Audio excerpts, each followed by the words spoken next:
Hello friends, आज हम explain करने वाले हैं आपके लिए I will protect my tyrant dad का एपिसोड 3। चलो बिना देरी किए इस एपिसोड की शुरुआत की जाए।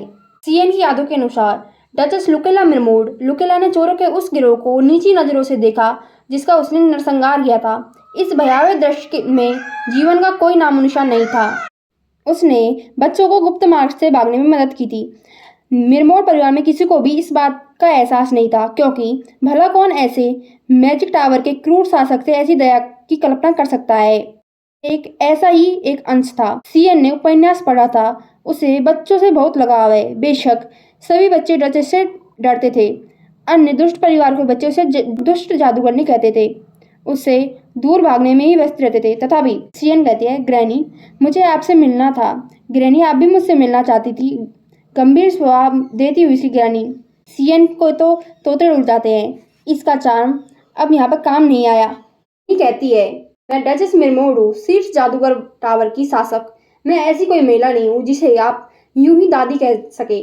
साइन डर से कहती है, ओके। आज साइन की क्यूटनेस यहाँ पर काम नहीं आई। इस पर वह डिप्रेस हो जाती है। वह सोचती है, क्या मेरे पास पीछे हटने के अलावा कोई विकल्प नहीं है? लेकिन कम से कम मैंने उनका ध्यान पापा से तो हटा लिया है, तो ये सब सार्थक रहा। वह ग्रैनी को देखती है और वह उसको।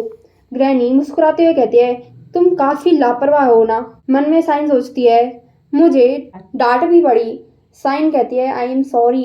ग्रैनी कहती है, बहुत समय हो गया जब किसी बच्चे ने मेरी आंखों में इस तरह देखा था जैसे तुमने देखा था। पापा कहते हैं, कृपा और कुछ न कहे। वह अपनी साइन को गोद में उठा लेते हैं। पापा ग्रैनी से कहते हैं, सीएन को विदा करने के बाद हम आगे बढ़ेंगे। साइन सोचती है, पापा ने फिर से उनका रास्ता रोक लिया है। ये कितने असंवेदनशील हैं। क्या वो फिर से उनको गुस्सा दिलाना चाहते हैं? लेकिन ये गुस्सा क्यों नहीं हुई? तो चलो एक बार फिर कोशिश करते हैं। साइन जाते उन्हें बाय कहते हैं, बाय ग्रैनी। ग्रैनी उन्हें देखती है। साइन मन में सोचती है, ये बहुत बढ़िया है। मैं अगले चरण में भी सफलता प्राप्त करने का पूरा प्रयास करूंगी। उसके पापा कमरे में से साइन को बाहर कर देते हैं। साइन अपने काम पर बहुत खुश होती है। साइन से एक मिनट कहती है, उसका कमरा दिखाने के लिए इजाजत मांगते हुए कहती है। दरवाजा बंद हो जाता है।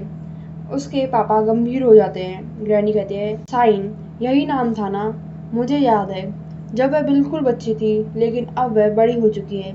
उसके बाल, वह चेहरे की बनावट और जिस तरह से वह लगभग बेतुकी डिग्री तक बोलती है, वह मुझे उसकी माँ की याद दिलाती है। साइन के पापा कहते हैं गंभीर स्वभाव में, कृपया उसके बारे में चिंता न करें। ग्रैनी कहती है, हाँ मुझे चिंता करनी चाहिए। निश्चिंत रहे, उसकी मासूमियत खो देने के बाद उसमें मेरी दिलचस्पी स्वाभाविक रूप से कम हो जाएगी। लेकिन मुझे तुम्हारा घमंडी लहजा पसंद नहीं है, मार्टियस। पापा कहते हैं, आप मेरा स्वभाव तो जानती है माँ। ग्रैनी कहते हैं, हाँ जानती हूँ, इसलिए मैंने तुम्हें अपने मोहरे के रूप में इस्तेमाल किया है। वह मरी हुई औरत और उसकी जो बेटी है जिसकी तुम 5 साल से रक्षा कर रहे हो, और साथ ही अपने गुस्से पर भी काबू रखा। आपने सब कुछ खो दिया सिवाय उस महत्वपूर्ण चीज के। इसलिए आपके पास मजबूत और अधिक निर्दयी बनने के अलावा कोई विकल्प नहीं था। ग्रैनी कहते हैं, जैसे भी उसके पास आते हुए आपको नए अनगिनत गुटों को नहीं भूलना चाहिए जो आपको विरोध करते हैं, क्योंकि वे आपके द्वारा किए गए अत्याचारों से ही पैदा हुए हैं। पापा कहते हैं, मेरा किसी के सामने झुकने का कोई इरादा नहीं है, स्पेशली जब मेरे पास में मेरी बेटी है। ग्रैनी कहती है, अच्छा है, चलो अब हम आपके उत्तराधिकारी संबंधी पाठों की तैयारी शुरू करते हैं। मैं उस भोले भाले जीव को सब विशेष रूप से शुद्ध करवाऊंगी और उसे उचित शिक्षा दिलवाऊंगी। मेड कहती है, लेडी सीएन, प्रतीक्षा करने के लिए धन्यवाद। ये नौकरानियां आपसे आपकी सेवा करेंगी। सीएन सोचते हैं, ऐतिहासिक काल्पनिक रोमांटिक नॉवल में नौकरानियों की छवि कुछ इस तरह की बनाते हैं। एक मेड घंटी बजाते हुए कहती है, लेडी शाइन उठ जाइए। दूसरी उसके खाने के बारे में बताती है, आज के खाने में क्या क्या बना है। तीसरी रस भरी स्वाद वाली काली चाय तैयार कर रही होती है। साइन इनके बीच में बैठी हुई यह सोचती है, यह पूरी जगह हंसी और चमक से भरपूर होती है। यह हमारे साइन के विचार है। मगर रियलिटी में जब साइन आती है तो उसे आश्चर्य होता है। एक आवाज आती है और साइन से कहती है, ग्रीटिंग माय लेडी। साइन अपने सामने देखती है जब साइन तो कहती है, तुम मेरी मेड हो? हैरान होते हैं। हमें अपने सामने दो हट्टी कट्टी बॉडी बिल्डर टाइप की मेड दिखती है। द जिम रेट मेड्स उनकी सेवा में हाजिर होती है, साइन की सेवा में। वे दोनों साइन से कहते हैं, आपकी सेवा करना हमारा भाग्य है।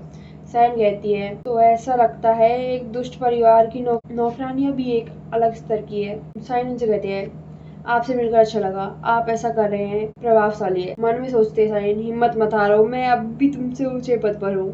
मेड कहते हैं, इसी प्रकार महोदय हम आपको मीनार के शिखर तक ले चलेंगे। साइन सोचते हैं, मीनार? मेड कहते हैं, जी हाँ, आप उत्तरी मीनार में निवास करेंगी। साइन कहती है, यह अब तक की सबसे बुरी दशा थी। मिरमोड स्टेट उत्तरी मीनार यह वह स्थान है जहाँ पर निम्न सामाजिक स्थिति वाले रिश्तेदारों के अपना से जीवन बिताने के लिए भेजा जाता था, और यह अपराधियों को फांसी के स्थान के रूप में भी काम करता था। साइन सोचते हैं, मुझे क्या करना चाहिए? क्या मेरे पापा सच में मरने वाले हैं? वह कितना भोला है, मुझे पूरा यकीन है कि मेरे पापा को कुछ भी नहीं पता होगा। साइन सीढ़ियों पर चढ़ते हुए, इसलिए मुझे आगे बढ़कर हमारे सामने मंडरा रहे मौत के साए को दूर करना होगा। वैसे यहाँ इतनी सारी सीढ़ियाँ क्यों हैं? उफ, मैं बहुत थक गई हूँ। साइन मेड से कहती है, ओह मेरे पैर दर्द कर रहे हैं, क्या आप मुझे कैरी कर सकती है? मेड कहते हैं, स्वस्थ पैर स्वस्थ मन की कुंजी है माय लेडी। हमें शरीर की बनावट की कला पर गर्व है, इसलिए जब मांसपेशियों की बात आती है तो हम कोई बहाना स्वीकार नहीं करते हैं। साइन मन में सोचते हैं, लेकिन तो मेरी मेड हो, ये गलत है।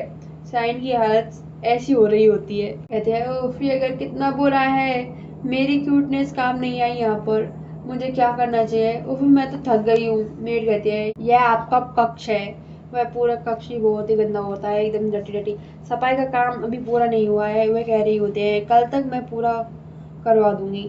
साइन कहती है चिल्लाते हुए, गुस्से में, और सोचती है, क्यों इसे ड्यूक की जागीर कहते हैं? क्या ये कुलीन घराना है? क्या वे इसी तरह सबको परेशान करते हैं? मेड कहते हैं, बाद में गिटर। साइन सोचते हैं, मेरे पापा की रक्षा करने की बात तो भूल ही जाओ। मैं एक इंसान के तौर पर मेरी गरिमा ऐसा होने नहीं देगी। वे नौकरानी शायद उन गुटों के साथ है जो मेरे पापा का विरोध करते हैं, लेकिन मुझे याद नहीं आ रहा है कि नॉल में ऐसा कुछ था या नहीं। वह दरवाजा खोलने की कोशिश करती है। चलिए पहले इस घुटन भरे कमरे से बाहर निकल चलते हैं।